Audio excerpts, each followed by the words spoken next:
Welcome back to the podcast. Today's episode is dropping on Labor Day, and I hope that those of us living in the US are at least somewhat taking it easy today. My offices are closed for the long weekend, and that's why today's episode is a mini episode. So, even though if you've been listening to this podcast for a while, you know that I do like to talk a lot. My plan is for today's episode to be about 15 minutes or less, quick, easy, and actionable. And I'm going to be sharing three things that are proven to make your coaching and client sessions more effective.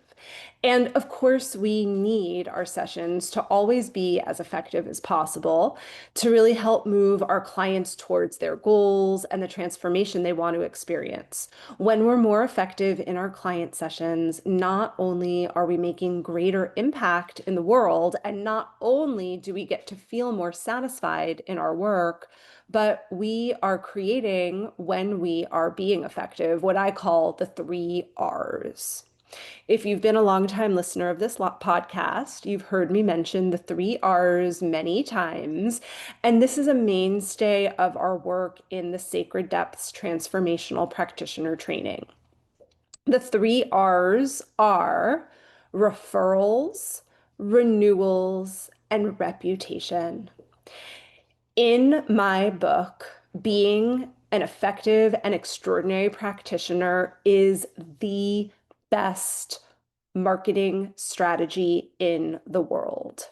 It will help you be recession proof because when you are extraordinary, when you are effective, when you are able to co-create real and long-lasting change and results with your clients, that's when they refer others to you. That's when they renew with you. They want to keep on going with you.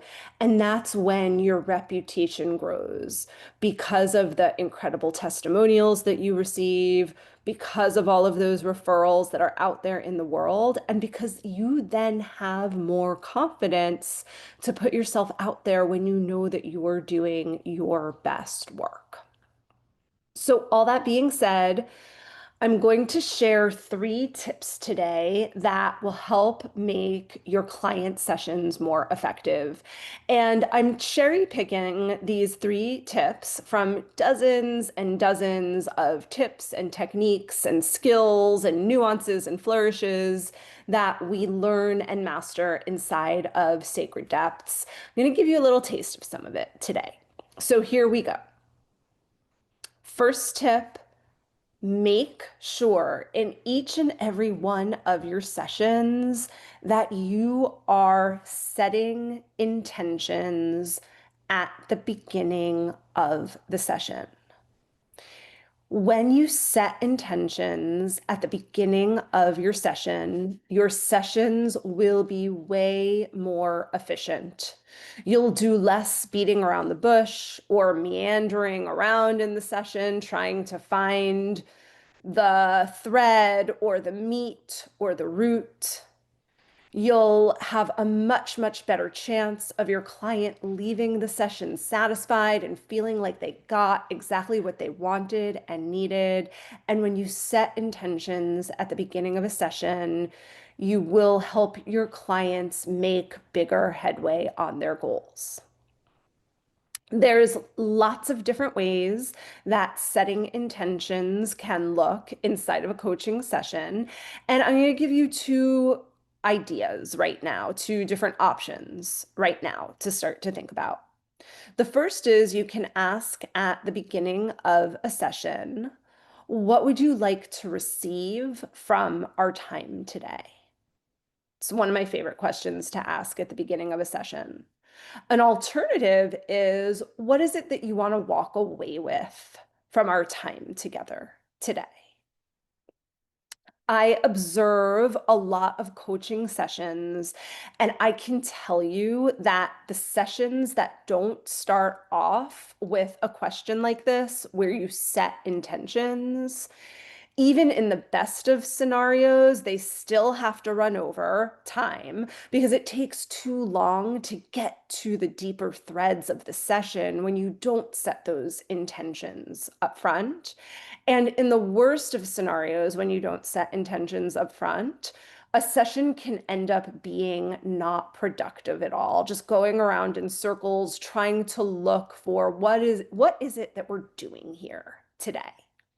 Now, I will tell you that while asking one of those intention settings is a really good start, just asking the intention question, it's not enough. When you ask the question, you need to be using your deep listening skills to hear what your client is saying, how they're answering. You also need your breakthrough questioning skills and your creating awareness skills in tip-top shape. Because sometimes you'll ask an intention question and your client isn't going to know upfront in their first response what it is that they really want. Or they'll answer, but they'll kind of answer in a circular way or an unclear way, or they'll just kind of be general and vague and not specific enough when they answer. So when that happens, you're going to want to use those listening skills, those breakthrough questioning skills, those creating awareness skills to laser coach your client to get clear on what is the most aligned intention for your session. Now, of course, the intention still may change as you move through the session, but having that as a starting point, I cannot underscore how valuable it is in order to be more effective. And it is 110% worthwhile to take the time at the beginning of the session to get clear on those intentions. It will help set a really great foundation for your session, and it will absolutely, taking that time in the beginning will absolutely save you time in the long run. Okay, let's move on to our second tip today for more effective client sessions. And the tip is activate the somatic level of learning and processing. So, have you ever noticed how a client can quote unquote get it logically, but they still feel stuck in the same pattern even after awareness has been created? So, for example, maybe it's a client who knew she needed boundaries. And even though she has that awareness, oh, yes, I need better boundaries, she still freezes every time she tries to create boundaries. Or maybe it's the client who understands that their fear of visibility is related to when they were little and they messed up in the first grade play on the stage in front of everybody. They get that the current fear of visibility has nothing at all to do with the present moment. And maybe you have really beautifully helped them create all of that awareness, but still, even afterwards, they still can't seem to put themselves out there. So, coaching that only activates the mind often isn't enough. We often need to bring in the body as well in order to create long lasting and real transformation.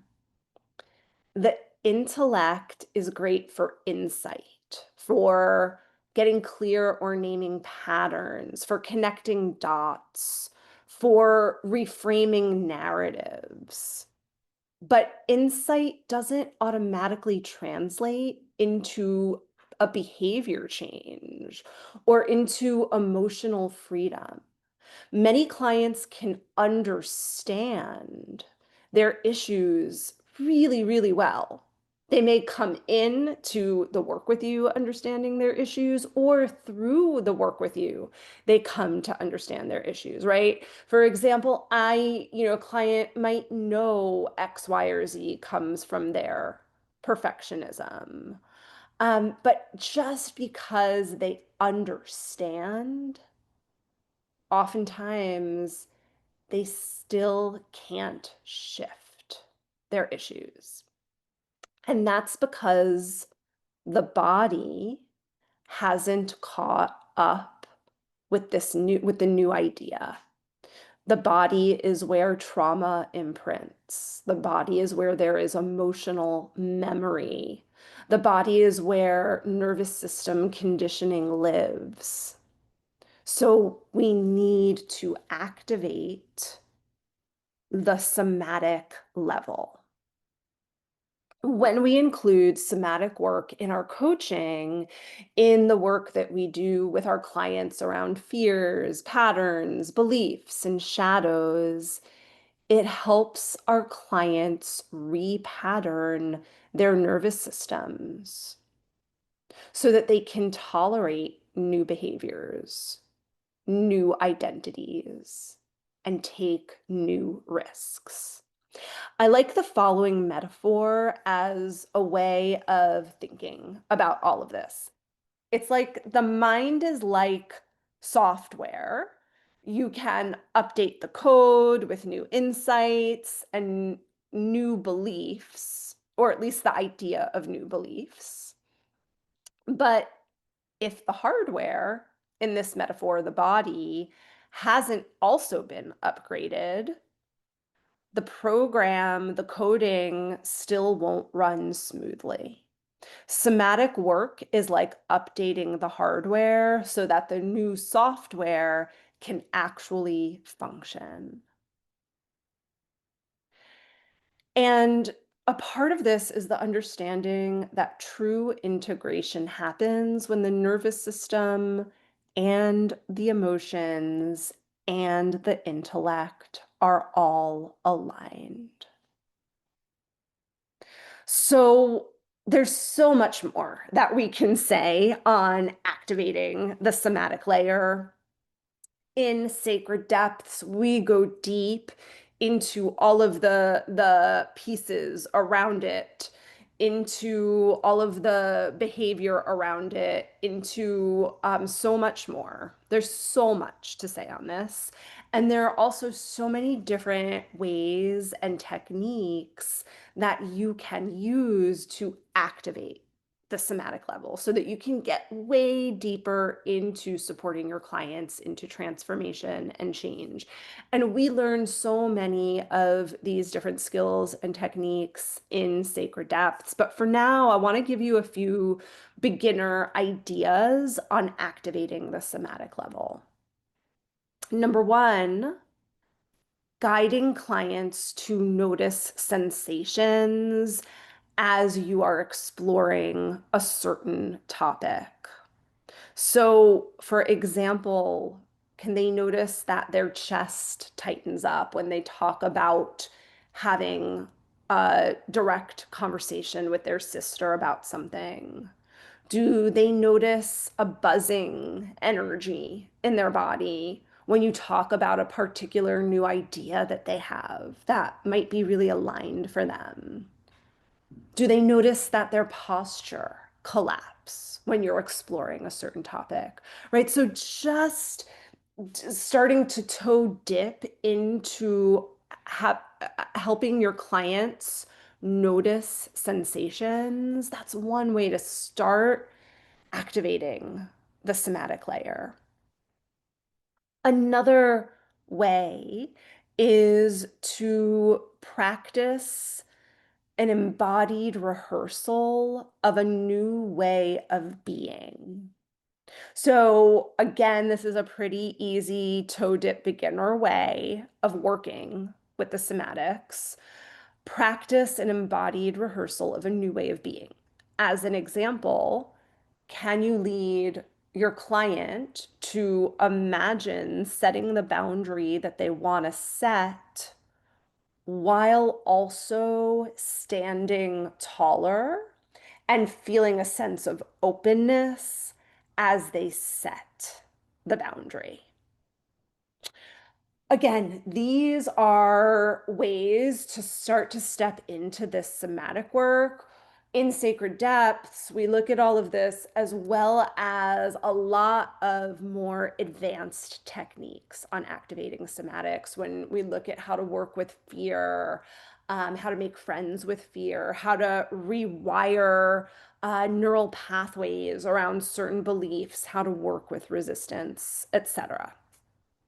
Okay, third tip. I promised 15 minutes and under. I think we're going to go a little bit over, but I want to give you one more tip. The third tip for today to be more effective in your client sessions, consult less and co-strategize more. There's so much to say on this topic, but for now, I want to share this. If you are coaching well and effectively, then consulting or even just suggesting things that your clients should be doing, it should be a very, very small part of your session time, of the work that you do. If you are consulting a lot inside of a session, you are probably not being as effective in co-creating change, transformation, and results as you could be. I always say consulting is absolutely a part of coaching. It's one of the skills that we use in coaching. But that being said, if you're truly looking to create change and transformation with clients, consult a little bit less and instead ask better questions. Ask better questions and listen more and then reflect more. Now, we go deep into this skill in Sacred Depths. We learn effective ways of consulting where we don't co-opt our clients' agency, inner wisdom, etc., because there are better ways and then not good ways to consult inside of coaching. We learn all the insides and outsides of that. But for our episode today, where I want to kind of look at on all of this with you is when you're strategizing with clients. So when you're strategizing a plan with clients, and, for each one of you, it's going to be different depending on the work that you do. For some of you, it's going to be a business strategy. For some of you, it's going to be a health strategy that you work on with your clients. For some of you, it's going to be a clean out your closet strategy that you work on with clients. For some of you, it's going to be, finding the love of your life strategy with clients. For some of you, it's going to be creating videos, right? Whatever it is, whatever your expertise is, it's not that I want you or that I'm suggesting that you leave your expertise out the door and that you don't consult at all and that you don't share your hard-earned wisdom on the topics and the issues that you know really well. Of course, that's part of the reason why your clients hire you. But that being said, when you are strategizing a plan with clients, I want to invite you to think about sharing a little bit less of your expertise and instead strategizing together with your clients before sharing how you think it should be done or what you think the plan is. Ask your client what their inner wisdom is telling them, or ask them what they feel called to do next, or how they feel called to do it. and then work together to bring your expertise to be able to match your client's desires, inner wisdom, and what they are ready for. I promise you, when you do this, your clients will be much more likely to move forward in better ways towards their goals. Okay, so as a review, first tip today was set intentions at the beginning of your sessions. Second tip, activate the somatic level. Third tip, consult less, co-strategize more. If you got value from today's episode and you know that you want to level up your transformational skills even more so that you can support your clients to better results, and so that you also don't get caught like a deer in headlights when clients get stuck, whether it's because of a fear or a belief or any kind of pattern or circumstance. And if you know you're ready to go deeper in your client work, to use somatic techniques, to work with shadow and archetype, and so much more, Sacred Depths really is the place for you. We leave no stone unturned as you learn those advanced skills and techniques, and you learn them step by step by step. Now, Sacred Depths right now has special early bird rates. Check it out for sure. And what I'll say is Sacred Depths is a 10-month commitment. So it's no joke. We go deep. You have to really look at yourself and your own patterning. And there is a lot to learn inside of those 10 months. If you're not quite ready to make that kind of commitment, or if you've been wanting a way to get a taste of Sacred Depths, to check it out, then please, please join us for the Art of Client Transformation. It's happening next week, September 10th through 12th. It is 3 days of some of the deepest personal work that you will ever do. And inside of those 3 days, you learn tons of foundational principles in order to go deeper in your client sessions, in order to co-create transformation. We look at marketing skills as well. And while those 3 days are easily a $2,000 value, that will absolutely change who you are as a practitioner and how you approach your client work forever. I am really excited to share that Art of Client Transformation is available right now at a tiny fraction of that cost. And I would really just be honored to share that space and experience with you. So I will put the link in the show notes. Definitely check it out. Okay, my friends, I hope you enjoyed today's episode. I hope that you got some tips that you're going to go and use right away in your sessions. As always, please share this episode with anyone who you think might love it, and I will see you next time.